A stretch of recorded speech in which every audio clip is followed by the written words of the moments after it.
좋은 아침입니다. 자, 우리 앞뒤 좌우 돌아보시면 오늘은 이렇게 한번 인사합니다. 사랑합니다. 축복합니다. 해피 땡스기빙. 우리 함께 인사들 합니다. 예수님의 이름으로 여러분을 사랑하고 축복합니다. 오늘은 특별히 추수감사주일입니다. 해피 땡스기빙.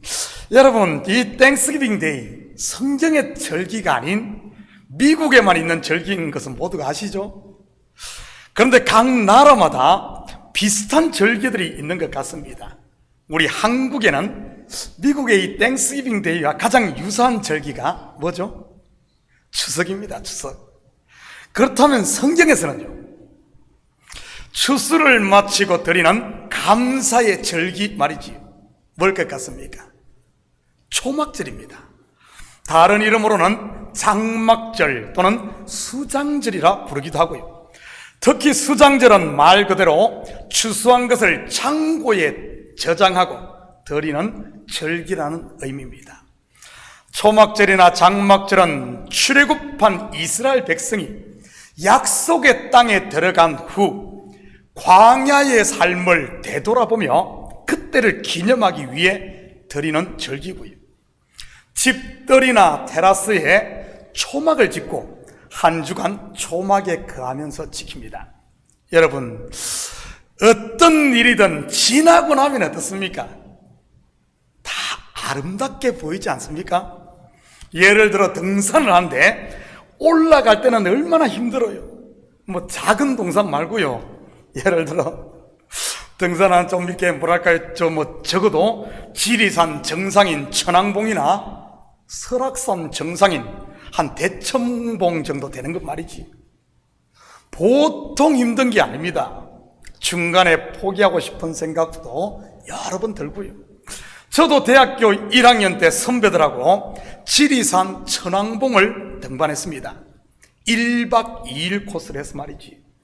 처음에 올라갈 때는 얼마나 힘들던지 뭐 가랑비까지 내리고 또 후배니까 막 선배들 짐까지 잔뜩 짊어지고 올라가는데 이거 뭡니까? 1박 2일 야영을 해야 되니까 얼마나 짐이 많겠어요. 정상까지 올라가는데 길도 미끄럽고 참 조행길이라 얼마나 가야 되는지도 모르고 안개가 끼었으니까 앞도 안 보이고 뭐 그냥 정말 힘들게 올라갔습니다. 그런데 다음날 아침 정상에 딱 서서 야호 한번 외치자. 그간의 모든 수고가 한순간에 사라졌습니다. 그리고 그 걸어왔던 고생길이 얼마나 값지고 아름답게 보였는지 지금까지도 제 뇌리에 아름답게 기억됩니다. 이것은 우리의 삶도 마찬가지인 것이고요. 제가 가끔 간증을 했지 않습니까? 호랑이 같은 은사 목사님 밑에서 훈련받을 때 말이지. 그 목사님 밑에서 제가 12년을 있었는데 평신도로 5년 그리고 목회자 인턴으로 7년입니다. 청년으로 있었을 때는 얼마나 잘해주셨는지 모릅니다. 청년들에게 항상 밥도 사주시고 거기다가 저는 꽤 오랫동안 사택에서 밥도 먹고 지냈습니다. 그런데 신학교 딱 들어가자마자 행복 끝, 고난 시작이었습니다. 얼마나 혹독하고 고되게 훈련시키는지 평생 들을 욕을 그때 다 얻어먹은 것 같습니다. 성경 50독을 하라고 하지를 않나?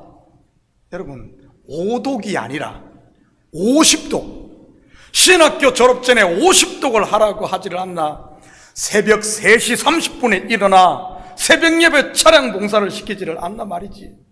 당신께서 또 운전을 못하시니 밤 11시고 12시고 새벽이고 전화만 하면은 총알같이 티가 나가야 하니 뭐 해병대 훈련 저리 가라 했습니다.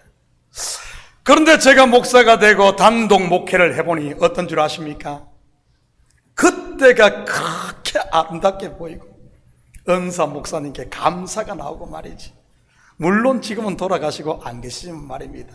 뿐만 아니라 미국에 처음 와 개척을 할 때 영어를 잘 못해 한 달 내내 맥도날드 넘버원 세트만 먹을 때의 서러움과 외로움, 아마 이민자라면 대부분 한 번쯤은 경험해 봤을 것입니다.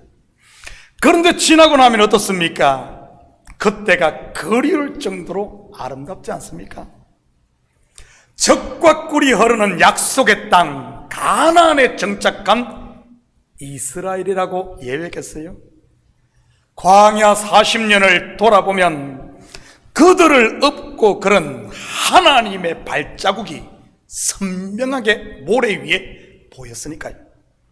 그 발자국 마음에서 지워지지 않게 하기 위해 초막절을 지키는 것이고요. 왜냐하면 사람은 등 뜨시고 배부르면 쉽게 잊어버리는 망각의 동물 아닙니까? 그래서 일부러 좋은 집 놔두고 초막을 짓고 그때를 회상하며 감사하게 했던 것이 바로 초막절이었던 겁니다. 그렇다고 그 고난의 여정이 왜 그렇게 아름답게 보이는 것이겠어요? 왜 그렇게 그 지나온 길들이 아름답게 보이겠습니까? 사실은 광야 40년 고생이라는 고생 다 했고 출애굽 1세대가 다 죽었던 사망의 엄침한 골짜기 아니었습니까? 그런데도 지나고 나니 왜 이렇게 아름답게 보이는 것이겠어요? 그것은 이룬 자의 눈으로 바라보기 때문인 겁니다. 안식의 눈 말이지요. 높은 곳에서 바라보는 것 말입니다. 오늘 본문으로 말하면 묵시 속에서 완성된 바로 보석을 통해 보는 눈 말입니다. 여러분, 성경은 이것을 믿음의 눈이라고 하는 것입니다. 우리가 읽은 본문은 사도 요한이 묵시 속에서 완성된 성도의 환상을 보고 쓴 겁니다. 바로 그리스도의 신부로 준비된 저와 여러분 말이지. 이 신부된 성도를 각종 보석으로 단장된 새 예루살렘으로 묘사를 한 것이고요. 여러분, 보석의 특징이 뭡니까? 희귀함, 비싸다, 아름답다, 영원하다, 또요, 다 맞습니다. 그런데 보석은 일종의 열매인 것입니다. 식물의 열매처럼 말이지. 열매가 그렇지 않습니까? 식물이 이 열매 하나를 맺기 위해 봄에 싹을 틔우고 잎을 내고 꽃을 피우고 그리고 결국 열매를 맺습니다. 그런데 열매가 익은 후에는 꽃잎도 시들고 잎도 다 떨어집니다. 보석도 그와 같은 것입니다. 금을 예로 든다면 깊은 땅속, 그것도 바위 틈에 박혀있는 금, 그 금을 얻기 위해 돌을 캐내어 부수고 그것을 도가니에 넣고 끓이고 또 끓여 불순물을 다 제거하고 마지막에 남는 것이 금, 순금인 겁니다. 진주를 얻는 것도, 그리고 다이아몬드를 얻는 것도 마찬가지인 것이고요. 오늘은 추수감사주일입니다. 열매를 추수한 곧 이룬 자의 눈, 보석의 눈으로 한 해를 돌아보면 여러분 어떨 것 같습니까? 말 그대로 감사 아닙니까? 봄에 흘린 수고의 땀도 감사, 여름에 소나기도 감사, 지나간 폭풍도 감사, 그리고 가을에 따뜻한 햇살도 감사 말이지. 왜죠? 이 모든 것들이 있었기에 지금 나라는 탐스러운 열매가 있는 것이니까요. 그러면서 자연스럽게 하나님의 일하심의 손이 보이는 것이고요. 삶의 고비고비마다 개입하셔서 여기까지 오게 하신 에베네셀의 하나님의 손 말입니다. 저는 이 하나님의 손길이 분명히 보입니다. 사실 저의 신앙은 늦깎이 신앙입니다. 전혀 예수를 믿지 않는 가정에 살다가 20살 대학 가면서 교회를 다녔으니까요. 그것도 예수를 믿겠다고 간 것이 아니라 친구가 좋아서 따라간 것이고요. 그러다가 대학교 한 3학년쯤 되었을 때 인격적으로 예수님을 만나고 몇 년 안 되어 신학을 해 목사가 되고 안수받은 지 1년 만에 미국에 와 단독 목회를 했으니 참 하나님께서 급하시긴 급했던 것 같아요. 아마 여러분을 만나게 하기 위해서 말입니다. 그런데 이렇게 지나온 과정들을 쭉 돌아보면 말 그대로 하나님의 은혜였고 하나님의 이끄시는 손길이 선명하게 보여줍니다. 올 한 해도 마찬가지고요. 얼마나 감사한 일들이 뒤돌아보면 많은지. 저는 우리 식구들이 추수감사주의를 맞아 이 이룬 자의 눈으로 세상을 바라볼 수 있기를 축복합니다. 저 높은 곳을 바라보는 눈, 오늘 본문으로 말하면 보석의 눈, 믿음의 눈으로 말이지. 여러분, 왜 하나님께서 사도 요한의 눈을 열어 묵시 속에 완성된 성도들의 모습을 보게 한 것이겠습니까? 여러분도 알다시피 요한계시록이 기록할 당시 AD 90년에서 100년 사이는 로마의 기독교 박해가 최고조에 이르렀던 그런 때입니다. 예수를 믿는다는 이유 하나만으로 원형 경기장에 사자박이 되게 했던 때니까요. 오죽했으면 예수 믿는 사람들 카타콤이라는 지하 공동묘지에 숨어 살았겠습니까? 그런 시대를 살던 기독교인들에게 하나님께서는 이 묵시를 보여주었던 겁니다.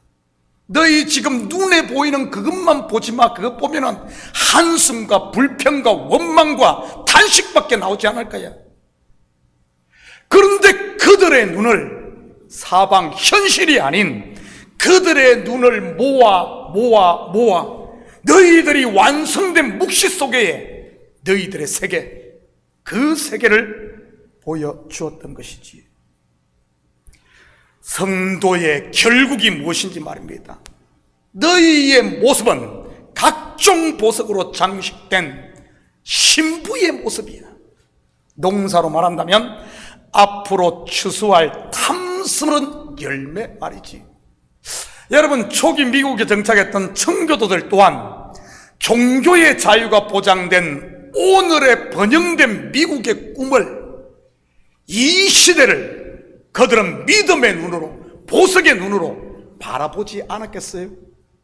그러니 그 작은 것에도 사실 현실은 어떻습니까? 배 타고 와서 1년이 안 돼서 절반 이상이 죽어버린, 절반 이상이 죽고, 그리고 지금 눈앞에는 암담하지 않습니까? 암담하지 않아요? 지금 우리가 그렇지만은 그들은 그 현실을 보지 않고 앞으로 우리 후손들이 종교의 자유가 있는 이 큰 나라에서 이 지금 미국의 꿈을 그들은 그 시야로 보석의 눈으로 바라보았던 겁니다.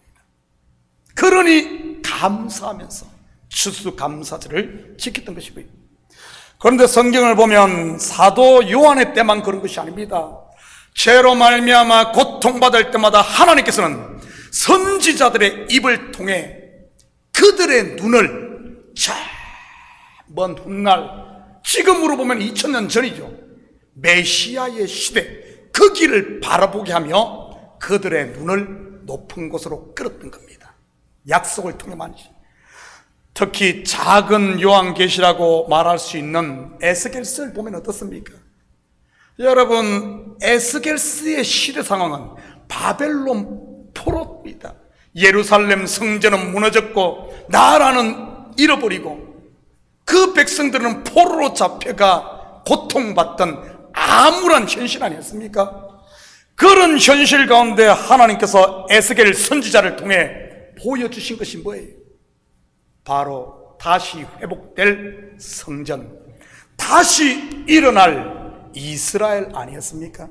여러분도 잘 아는 에스겔스의 환상 중 핵심적인 것이 이상 골짜기에 마른 뼈들이 일어나 큰 군대가 되는, 그들의 눈을 묵시 속에서 완성될 크기로 시야를 옮겼던 겁니다. 예레미야도 같은 예언을 했던 것이고요. 다시 회복될 이스라엘 말입니다. 예레미야는 예루살렘이 망하는 그 시점이에요. 그 시점. 지금 포로로 잡혀가고 망하고 있는데 그 현실만 바라보면 통곡과 한숨과 원망과 불평 아니겠어요? 그런데 하나님께서는 그들의 시야를 거기에 두지 않고 선지자의 입을 통해 다시 회복될, 돌아올 포로 해방의 날을 이야기하고 있었던 겁니다. 그러니 여러분, 바벨론 포로를 살았던 그 백성들, 이 믿음의 눈을 가졌기에, 보석의 눈을 가졌기에 감사하며 하루하루를 살았던 것이고요. 비록 현실은 참담했지만 말입니다. 다니엘의 경우를 한번 볼까요? 다니엘서 6장 10절입니다. 다니엘이 이 조세의 왕의 도장이 찍힌 것을 알고도 자기 집에 돌아가서는 윗방에 올라가 예루살렘을 향한 창문을 열고 전에 하던 대로 하루 3번 무릎을 꿇고 기도하며 그의 하나님께 감사하였더라. 전에 하던 대로. 우리는 이 구절을 볼 때 자칫 다니엘이 하루에 3번 기도한 것에만 시선이 꽂힐 수 있는데, 더 중요한 것은 뭔 줄 압니까? 바로 하나님께 감사하였더라. 전에 하던 대로 감사하였더라. 왜냐하면 지금 그의 상황은 전혀 감사하고는 거리가 먼 그런 상황 아닙니까? 밖에서는 그를 죽이겠다고 난리가 난 상황이었으니까요. 그것도 모함에 걸어서 말이지. 그런데도 그는 어떻습니까? 하나님께 감사했던 겁니다. 어떻게 이럴 수 있었겠습니까? 바로 이스라엘의 결국을 바라보는 보석의 눈, 믿음의 눈, 저 높은 곳에 예수 그리스도의 눈을 가지고 시대를 바라봤기 때문 아니겠어요? 이것을 신학적인 용어로 하면 부활신앙이라고도 할 수 있는 것이고요. 죽어도 사는 부활신앙 말입니다. 그러니 이런 사람은 어제 새벽에도 제가 언급했듯이 세상이 감당할 수 없는 것이고요. 몸은 땅에 있어도 그의 마음과 눈은 하늘에 있으니 말입니다.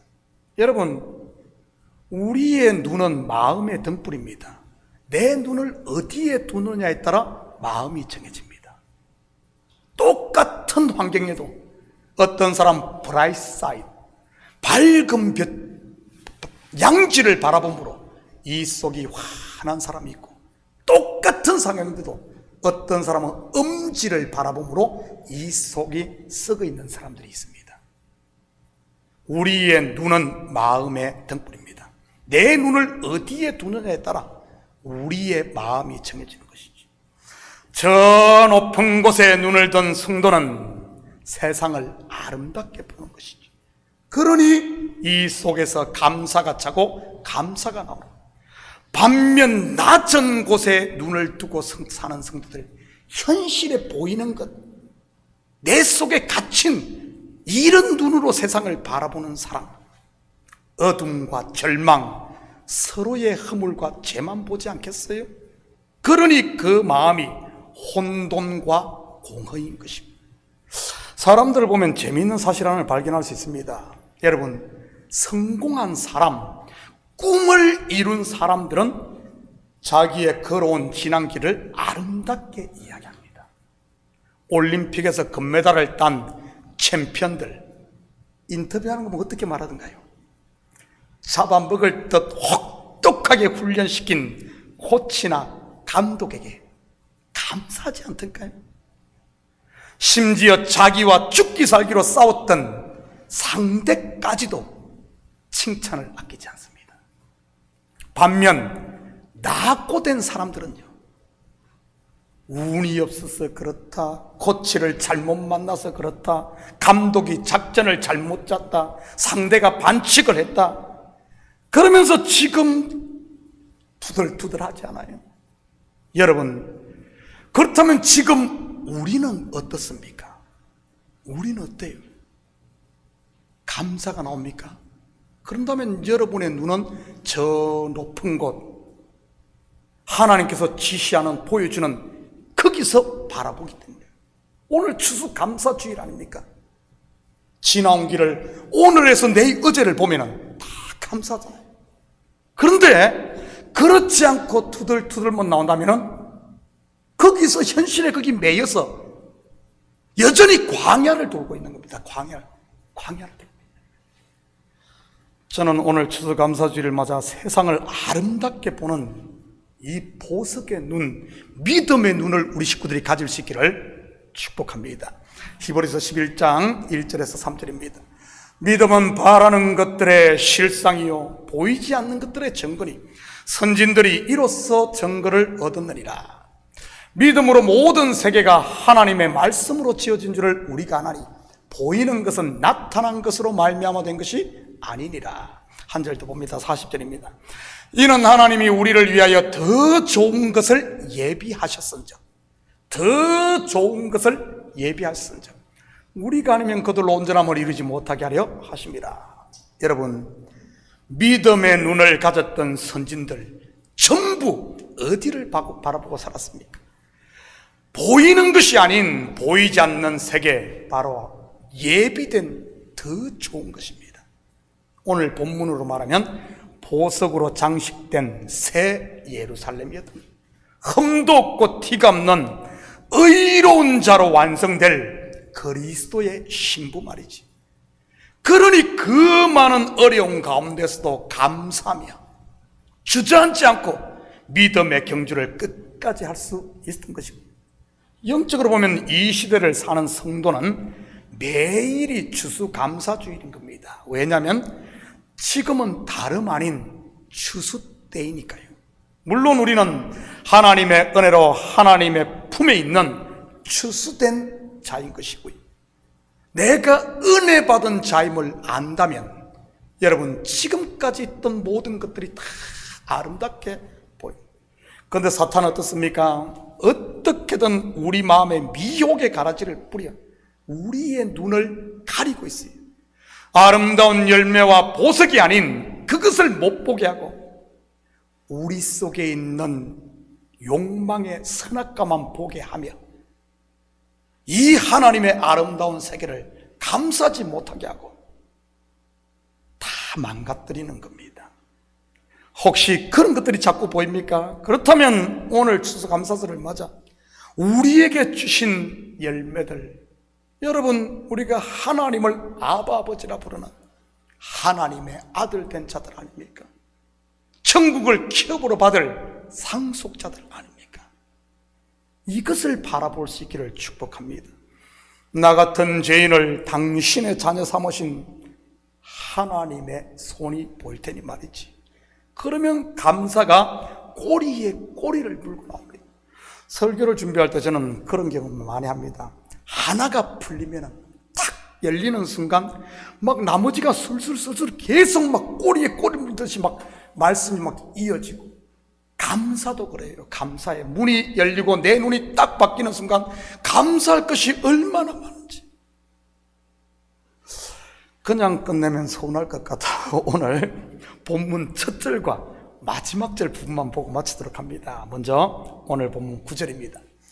7 대접을 가지고 마지막 7 재앙을 담은 7 천사 중 하나가 나와서 내게 말하이르되 이리오라, 내가 신부 곧 어린 양의 아내를 내게 보이리라 하고. 여러분, 요한계시록에 보면 7 인, 7 나팔, 그리고 7 대접 재앙이 나옵니다. 그리고는 아주 무시무시한 장면들이 등장을 하고요. 마치 판타지 영화 같은 장면 말입니다. 그런데 마지막 7 재앙을 담은 천사가 준비된 어린 양의 신부의 모습을 보여줍니다. 아니, 재앙, 마지막 재앙을 담은, 마지막 재앙을 내리는 이 천사가 아름답게 예비된 신부의 모습을 보여줘요. 여러분, 이것은 무엇을 말하는 것 같아요? 지금까지의 모든 재앙, 곧 심판이 무엇을 위한 것이었다는 말입니다.